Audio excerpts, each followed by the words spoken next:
Hello, my name is Anirban and welcome to the She More to Feel More podcast. Hello, I'm Mary Ellen. I'm your co-host, and you can think of this podcast as your much-needed emotional encyclopedia. Each week, we cover a different emotion, define it, and explain its purpose for emotional health. So, why not take a break from scrolling through your socials and tune in to your own data center, your emotions? But you know what? If you listen to this She More podcast, we will help you navigate your next family gathering without having to down a bottle of wine. For real, absolutely. And it's about damn time. As Lizzo says. Yeah, so basically, we all need to prioritize our emotional health, regardless of our gender identity. So whether you're he, she, or they, we all need to be more she right now. Or if you want to put it in macho lingo, come on and let's get emotionally evolved AF. We are here to show you on this podcast that being in touch with our feelings, being more she, is where the magic happens. Are you with me? Woohoo! Chucky our graw. And that means... Translation, please. Our love will come. Beautiful.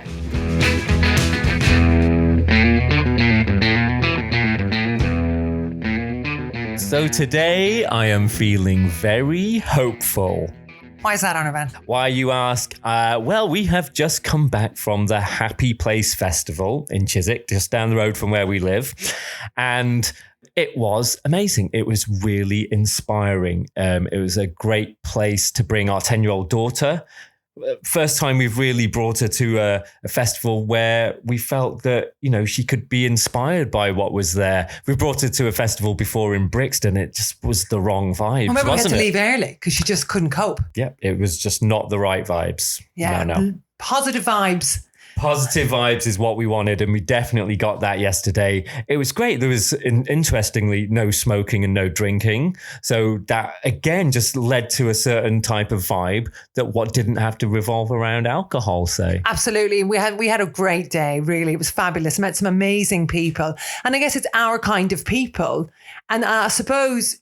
At this point, we should probably mention that this week we're talking about hope and optimism. And both of us are just buzzing with that after Fearn Cotton's festival. That's the Happy Place Festival. And for me, I felt like the community that she is building. I mean, what an inspirational woman Fearn Cotton is. And I couldn't help but think about that fabulous book that she brought out, you know, the last book, which was Bigger Than Us. Oh, yeah. And so I think that's where I got my hope from attending, is that, you know, we have kind of, you know, come away from socials and, you know, knuckled down and created a lot of content. And now we're releasing it all to help people, ultimately. Yeah. And that's what we've been doing. And it was really important to us to create quality content, the cards, the videos, and even this podcast now as well, to help people. But then at some point, you got to come out with your little... Yeah, we had to burst our bubble. And come and meet people. And what was so cool about yesterday was, it's like, oh my God, these people are there and they exist and they have the same hopes that we have. Exactly, yes. You know, which is a world that is, you know, more happy and more connected to self-care, to self-kindness, to emotional flexibility, to purpose, to meaning, you know. And that was like, oh yeah, I just was tingling. I kept thinking all the time, these are my people. These are my people. Yeah. And when you say positive vibes, that really means to me positive emotions. Totally reminds me of our So Brilliant card, where the O in So Brilliant stands for optimism.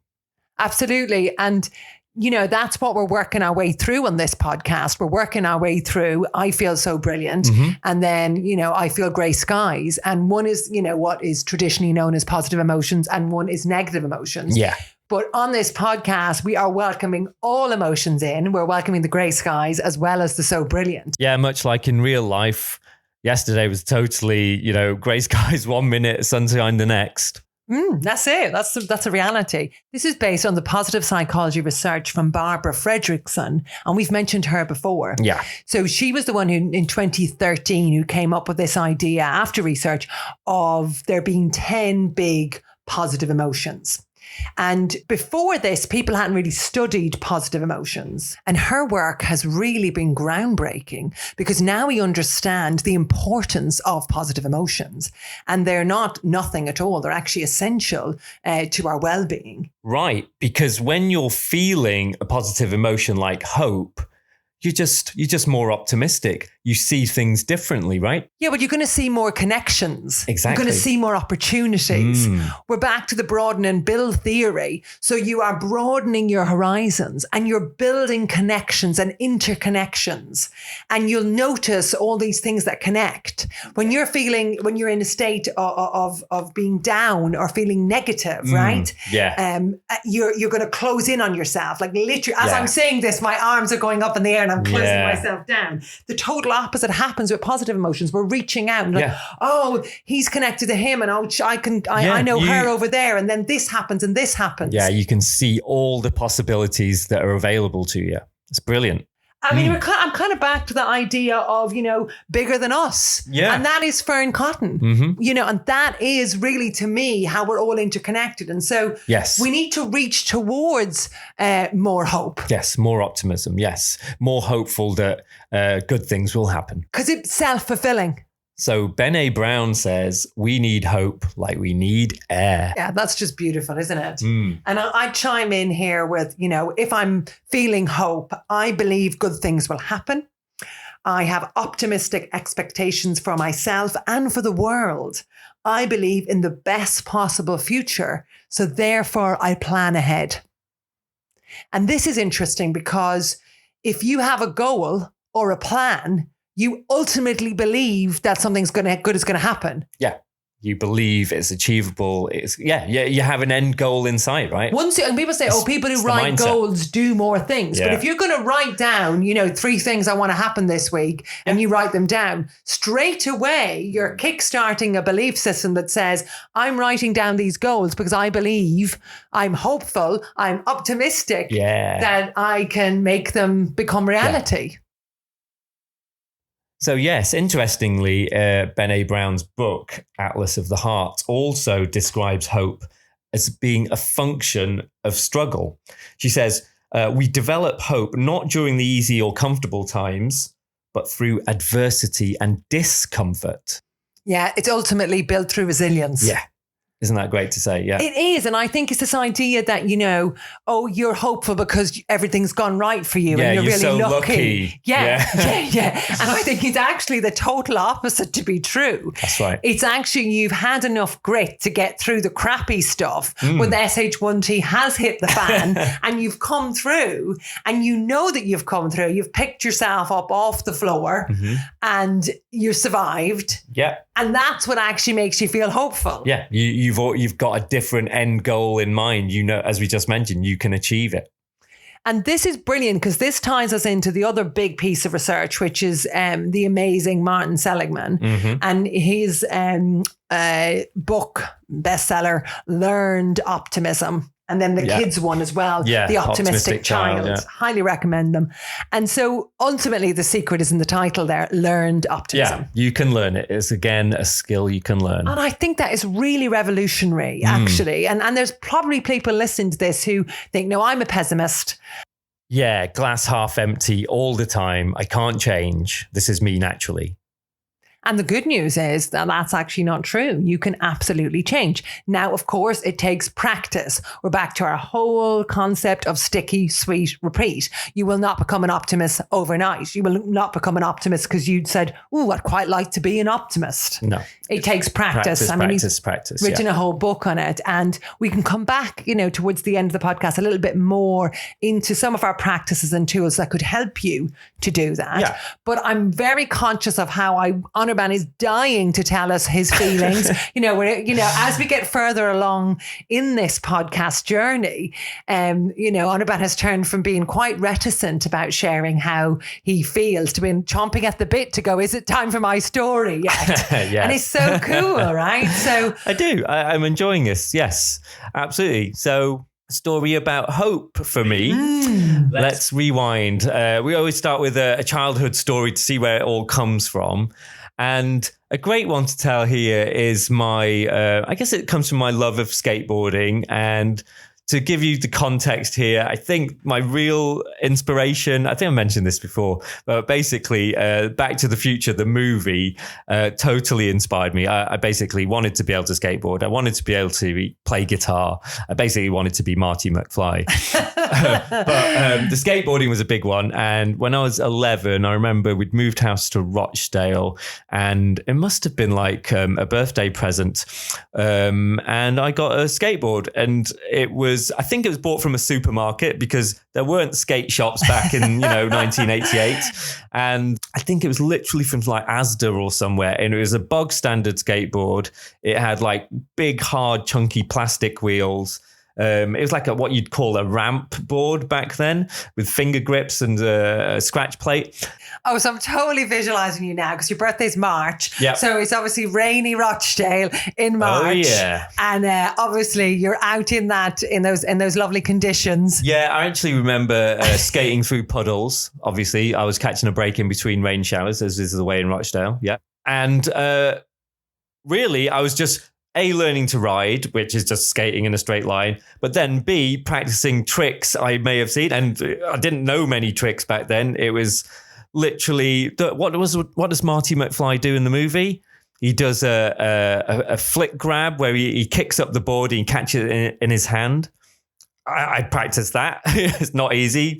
Wrecked my knuckles. How many times did you practice that? Oh, hundreds. Must have been hundreds. Bruised knees, bruised knuckles, the lot. And how many times did you fall off, Anirban? Falling off, not so much, quite a bit. Just concrete floor. I didn't have any pads, no helmet, no nothing. So, Zero safety in 1988. Oh, yeah. It was hard work back then. Lots of grazed wrists, shall we say. But it's a resilience thing, practicing over and over. And I saw a great masterclass by Tony Hawk. And he, if you don't know, is like one of the most legendary skateboarders of all time. And the very first lesson of his was he basically said that one thing all skateboarders have in common is resilience. And that's because they have to repeat the tricks over and over and over and over to get them right. It's not easy to be able to, do a kickflip or something. You have to practice for hours and hours. And that's what I did. It was something I learned to do. I built up this practice over time. And that's really brilliant because here we hear from your example of feeling this feeling back when you're 11 is that hope is built. And, there are a lot of people, including Brené Brown, who thinks that hope is not a feeling, but it's actually a cognitive process. Right. It's a thinking skill. And I mean, again, the researchers debate about, whether it can be defined as this, that, or the other. The main thing for you to take away from today is it's absolutely built over time. Yeah. That's the learning. I was learning sort of on a daily basis, like how to do this. Wiring the brain, as we say, that good old neuroplasticity. Yeah, absolutely. And this brings me back now to Martin Seligman's concept of how do you build optimism? And he had three things, that ultimately that someone who was pessimistic had, there was 3 parts to their pessimism, okay? And he had it down as the 3 Ps, okay? But it starts to get a little bit tricky to remember. So we've taken some of that research and sprinkled it within our cards. Yeah. But for today, I'm going to do some nice donut puns in order for it to make super simple. Because I think the big problem with psychology and research is that it gets very academic and everyone writes another book and like you have to read another book and another book. And it's brilliant, but yeah, and actually I'm not a big reader, and when I pick up a book like The Optimistic Child, which is like 300 pages long, my eyes are already glazing over, but that's why we've condensed it down to the key information.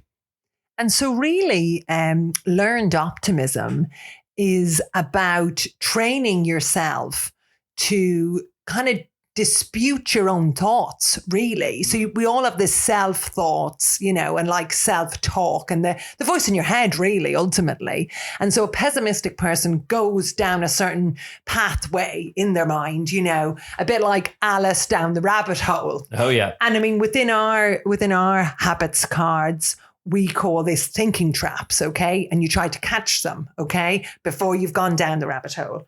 But today, as I said, I wanted to kind of bring it into our great donut puns. And so the first one I would put down is, rather than blaming yourself, which is a very pessimistic way of thinking, you could think of this phrase, do not be so hard on yourself. Yeah. And my self-talk in that sort of situation would have been, falling off the skateboard is like, I'm not crap at this. I can do it. Get back on the board. Try it again. Try it again. Try it again. That's brilliant. And then number 2 then would be, do not fear the future. Because when something bad happens, like falling off, you want to check in with the time frame perspective of week, month, year. So the question there would be like, will it matter in a week, in a month, in a year? Now, sometimes it will, but a huge amount of things that we do will be of no relevance or next significance. week. No, yeah. And a huge amount of things that we have negative self-talk about have really... no consequence in a week's time. Yeah. And you know what I think about now when I hear this, us having this lovely chat, I think about, the disappearing stories, that you now have on social media. Yeah. Almost for a reason, almost to lend to that idea of it went out and then it was gone. Yeah, you can forget about it now. It's gone. It's disappeared. There's nothing you can do about it. So no tracing there. Yeah. So do not fear the future. And if we were to go into your brain, Anirban, and your self-talk. Yes. In relation to that, will it matter in a week, a month, a year for the skateboarding? Well, then it's definitely like, I know that if I nail this now, I'll know it forever. I'll be able to do the tricks in front of my friends, for example. Yes. So the falling it's off a positive. And the cuts and the bruises won't matter in a week because you'll have nailed it. Yeah. I'll look badass in front of my mates or something. Brilliant. I bet you did. And the third one then is to keep your eye on the donut, not on the hole. Oh, yeah. Classic David Lynch quote, I believe. Yes. And so this is actually where you get lost in that there's one thing that you can't do. So say we go back to your skateboarding. So say you can manage to stay on the board. I mean, no mean feat. I mean, I might as well tell you guys, I am not a skateboarder. I tried it once in adulthood and I couldn't even stay on the board for like 3 seconds without nearly killing myself. And then I decided this wasn't for me. So do you remember that? Yes. I'm glad you stopped. But I broke all the bones of my body. Yeah. But so as I was saying, say that you could do, 2 or 3 parts of the trick, right? But you couldn't do the last bit, or you could do 1 trick and not 3 tricks, the basic whatever it version is. as opposed to like some funky version. Yeah. Yeah. So then you could come away from your skateboarding that day or that week and say, oh, wow, all that I have learned. Yeah. It was like, it's a start. Yeah. I'm not going to be doing, Tony Hawk tricks anytime soon, but at least I can do an ollie or something, right? Yeah. And then some. So basically the idea of keeping your eye on the donut, not the hole, is you're not focusing on the one negative thing. There's a lot of good stuff in there too. Precisely. And we get lost in the hole. And there's an amazing thinking trap that we have in the cards. And I call it global glitch. Yeah. Because we have this self-talk that says, if I'm crappy at one thing, one single thing, therefore I'm a crappy person. And we've all done this. Yeah. We all have that downward spiral, right? Yeah. And so this is the opposite of that. Keep your eye on the donut, not on the hole. Yeah. So why don't you give us those 3 sweet puns again? With pleasure. So the first one is, do not be so hard on yourself. And that's, you don't want to get too personal. Personalization is not good. Yeah. The second one is, do not fear the future. And that's got to do with permanence. Nothing is permanent. Everything is temporary. Everything passes. Sure does. And the last one is, keep your eye on the donut, not on the hole. And that relates to pervasiveness. So that one thing is everything, and getting lost in that.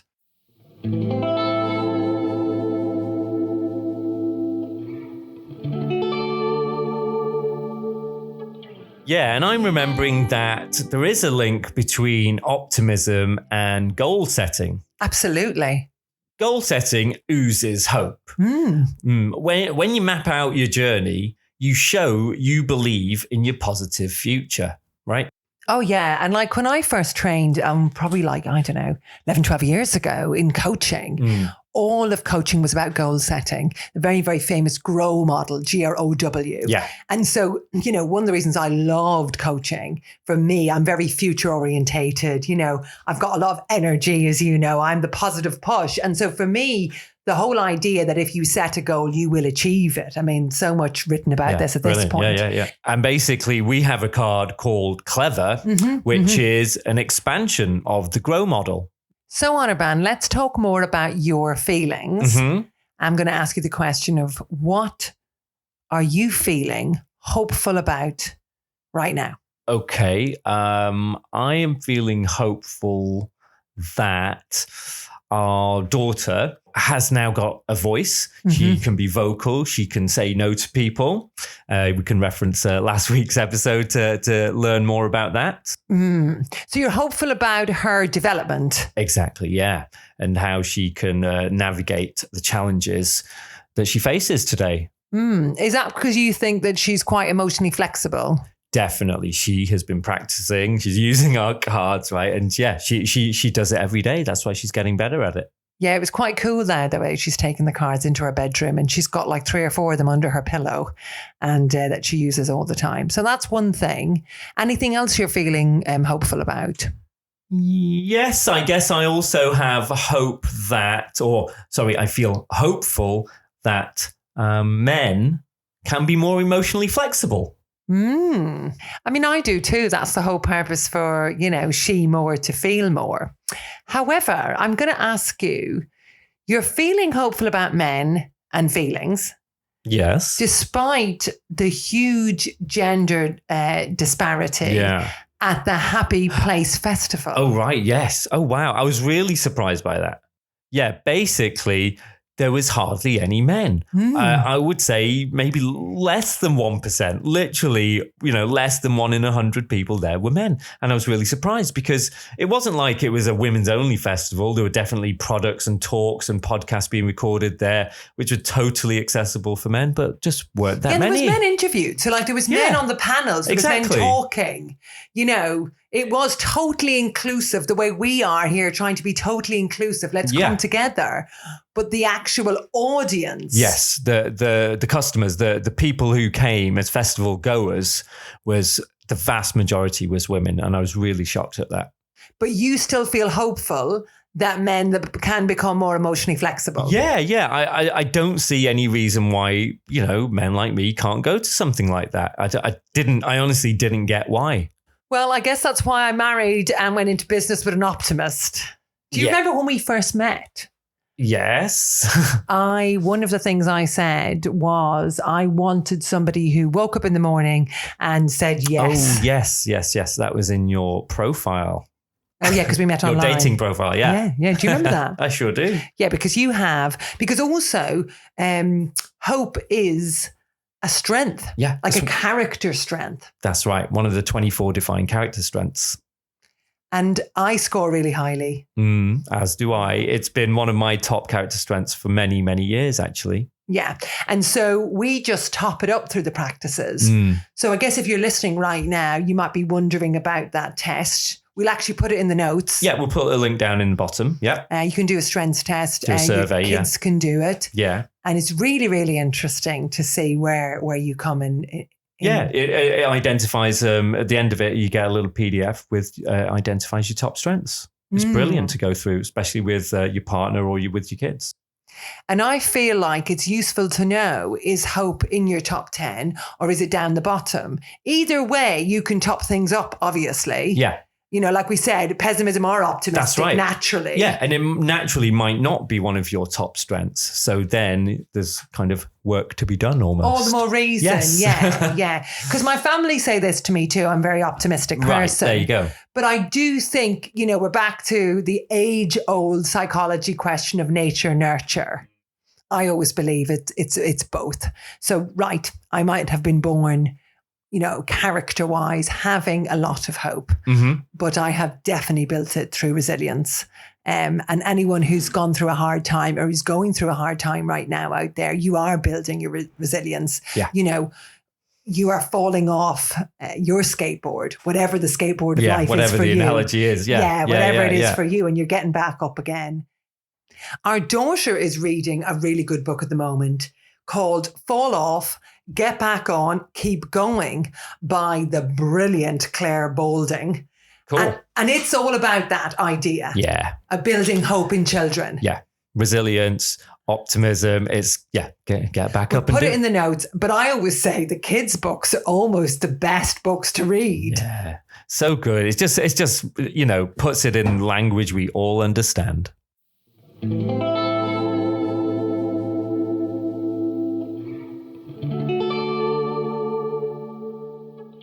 So if you're not a book reader, then another good way to access or visualize, should we say, would be to watch a film about hope. And a classic example would be The Shawshank Redemption. Now, a really famous movie, actually based on a short story by Stephen King. And I think the tagline for that when it came out was, I'm not going to do my Morgan Freeman voice, even though I wish I could. Fear can hold you prisoner. Hope can set you free. Yeah. Isn't that brilliant? It is. And I think, when we think about hope as freedom, what went through my mind was another brilliant movie called Milk. About Harvey Milk. Yeah. And gay rights. And there's an amazing speech that he gives. I mean, it's just incredibly moving. Yeah. A speech about hope. Yeah, obviously. Absolutely. Yeah. And about freedom. And I think you were saying that you feel really hopeful about Nirvani, our daughter. And I do too. And I'll tell you what I feel really hopeful is that she is coming into her teenage years at a time when, gender has just kind of, really opened up. Yeah, the discussion about... the whole idea of identity and who you are and what you identify as just completely, it's just wide open and way more acceptance of he, she, they, bisexual, trans, everything. Yes. And I think what a great time to be coming of age. Yeah. Total freedom, completely different than the 90s Ireland I grew up in. And likewise for UK as well, yeah. The conversations that I've had with her already, the conversations they have amongst themselves at 10, it just blows my mind. Yeah, I know. They're on a different level than we were. Let's put it that way. And I think of that amazing poster, the Obama poster, for, back in... His campaign poster, right? Yeah, 2008, that had hope. Yes. And so I do think, again, we never want to get too political, but as Gloria Steinem would say, the personal is political, the political is personal. Right on, yeah. Yeah, right on, exactly. So that's what I feel hope about. And I did want Anirban to focus on his feelings, but that just came up for me there now. And thinking about my Indian community, really, it's the immigrant story. Every immigrant has hope. They have to leave everything behind, right? They go to a different country. Tell me about your parents, Anirban. Of course, yeah. My parents came over in the early 70s. My dad came over sort of Christmas time, 72. It was definitely winter because my dad said it was snowing when he arrived. And he arrived. I think he was given literally like a couple of pounds, which he came with like one suitcase, a small suitcase. And with that money, he arrived in London. I think he came into Heathrow. He had to get his medical registration form from the General Medical Council, which I think is still in Tavistock Square or something in London. And with the money he was given, he couldn't even afford his travel and transport up to Durham County General, where his posting was. Up there, his accommodation was sorted, but he couldn't actually afford to get there. So he was really lucky because he called a friend who was already in this country, another Indian doctor who'd arrived a few months before, and he'd managed to get him on the phone, and he came to pick him up in the car. So he was very fortunate to have that friend. And your dad would have flown into Heathrow from where? Calcutta. Yeah. I don't know if it was direct. I can't remember. But and he's originally from Assam, right? Yes, originally from Assam, but was living in Calcutta at the time because he just married my mum. And she followed on after. And then she came over a few months later, 6 months pregnant with my brother. But that just oozes hope. Yeah. Like he comes first ahead of her. Yes. Then she waits for him, the trust as well, Yeah. and then comes after. And of Yeah. course, he's already a medical doctor, but like, you know, just even the hope and the belief in the UK Yeah. that this was going to fulfill, you know, his dreams. Yeah, and- whatever their dreams were of having, Yeah. ultimately, as my dad said, we came for a better life. And, Yeah. you know, we both come from huge immigrant populations, you know, the Irish, you know, famously. Mm-hmm. And I think about, you know, we had Biden, the president of America, recently visit Ireland and go back to his roots, as the Americans say. And so, you know, 1 million people left Ireland around the time of the famine you know, got on those ships across to the States. And they were called coffin ships at the time because 40% of the people on those ships died. Wow. Imagine knowing that was your odds, still getting on. Because they knew the odds getting on there. They weren't all going to make it. What kind of optimism is that? So sometimes I wonder, we're back to nature nurture. Is hope literally in our blood? Yeah. You and I, you know? Yeah, who knows? That brings us nicely on to the word for hope in Bangla, in Bengali. And that's quite simple. It's Asha. And I've definitely would have heard my mum saying the word Asha. She'd say Asha Kori, which means, you know, we hope this, you know, something will happen. And also it's a name. It's a name in Hindi. It's a name in Bengali too. It's quite common. Brimful of Asha. Oh, yeah. The Corner shop. The 90s indie band Corner Shop. I think it was like they were a one-hit wonder in my eyes, but it was a big hit. Yeah, Brimful of Asha. But that's actually, I think it was referencing a singer called Asha. You know, I thought it was ashes, brimful of ashes. And now you don't understand words. You realise it's actually a brimful of hope. It's like hopefulness, right? Ultimately. Yeah. Oh, that's really beautiful. And if we were to bring it into the Irish, I was actually thinking of one of our very, very famous sayings. And you see this all over America, especially the American Irish. The Gaelic words are Gunairi on Boherlath. Cool.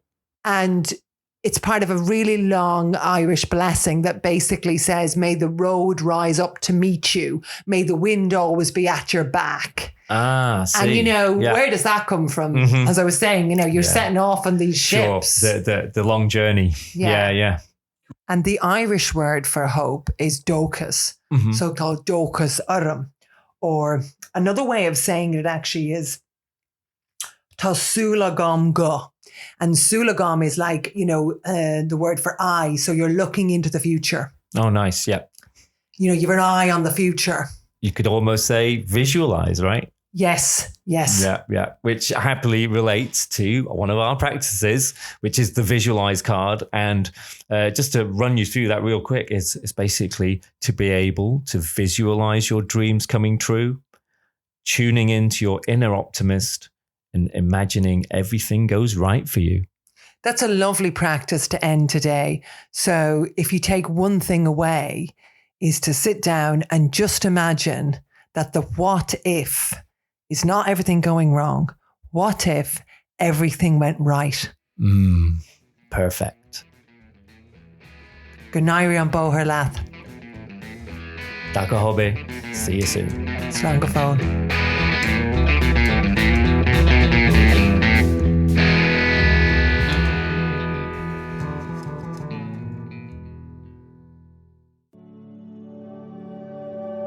If you've enjoyed the She More to Feel More podcast, if it's piqued your curiosity, brought you a moment of joy or hope or solace, made you laugh or even cry, or you've learned something useful, please consider supporting us. We are a 2-person tiny startup. We have recorded and produced this podcast ourselves from Habits HQ, aka our kitchen table. All in between parenting our 10-year-old daughter and caring for my parents. We spend many hours each week preparing, recording, editing, and this is our gift to you because we believe in your emotional potential. And so we would really appreciate your support.